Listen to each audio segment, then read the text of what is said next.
राजधानी रायपुर के गुड़ियारी थाना क्षेत्र में एक बड़ा मामला सामने आया है, जहां दो लोग नशीला टैबलेट बेच रहे थे। नॉर्थ के डीसीपी मयंक गुर्जर के द्वारा एक बड़ा खुलासा किया गया, जहां दो लोग एक मैदान में सीएसबी मैदान जो गुड़ियारी थाना क्षेत्र के अंतर्गत आता है, वहां खुलेआम वे नशीला टैबलेट बेच रहे थे। बड़ी बात तो ये है, जब ये नशीला टैबलेट बेच रहे थे तो नशीला टैबलेट एक बच्चे के खिलौने के बॉक्स में बेचा जा रहा था। एक बच्चे के जो खिलौने होते हैं उसका बॉक्स आता है, जो पुट्ठे का जो बॉक्स होता है, उसमें नशीला पदार्थ मतलब नशीले टैबलेट जो है उसमें भर के बेचा जा रहा था। पुलिस को इस विषय में जानकारी मिली। मुखबिर से जैसी ही जानकारी मिली, गुड़ियारी थाना क्षेत्र की पुलिस मौके पर पहुंची और उनसे पूछताछ की और सारा सामान जो है वो जब्त किया गया। सारा सामान जब्त करने के बाद जब सामान और बाइक का आकलन किया गया तो लाखों का सामान जो है उनसे जब्त किया गया है। पुलिस ने पूछताछ की और जांच की जब उनकी कि उन्होंने क्या कुछ रखा है, कितने टैबलेट है, तो उनसे धारदार हथियार भी जो है वो बरामद किए गए। अब आप सोच सकते हैं कि जो दो लोग हैं नशीला टैबलेट बेच रहे थे, उनके पास में धारदार हथियार भी उनके पास में मौजूद था।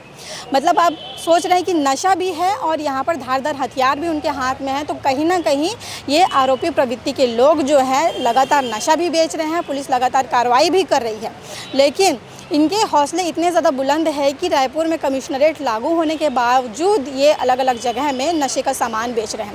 और सबसे बड़ी बात ये है कि बच्चों के खिलौने के बॉक्स में, जिससे इनके ऊपर शक ना हो कि इन लोग किस तरीके से नशीला टैबलेट बेच रहे हैं, किस तरीके से नशीला टैबलेट जो है वो ग्राहक तक पहुँचा रहे हैं।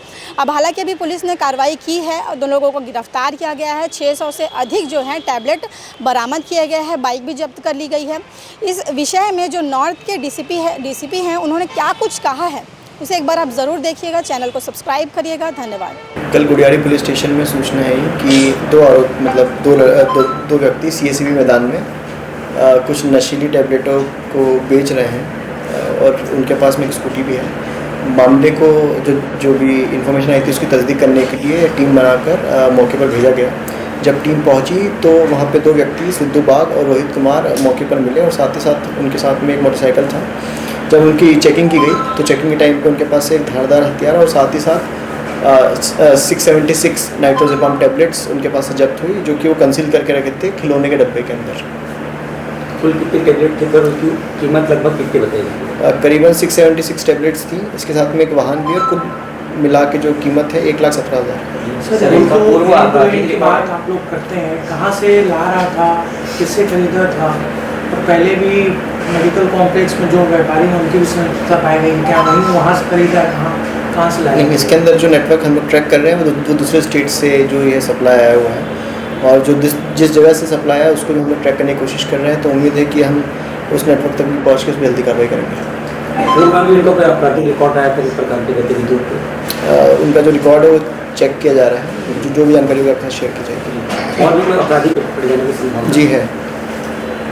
तो सर उनके मोबाइल नंबर से कुछ जानकारी मिल पाई है क्या? मोबाइल नंबर मिली है।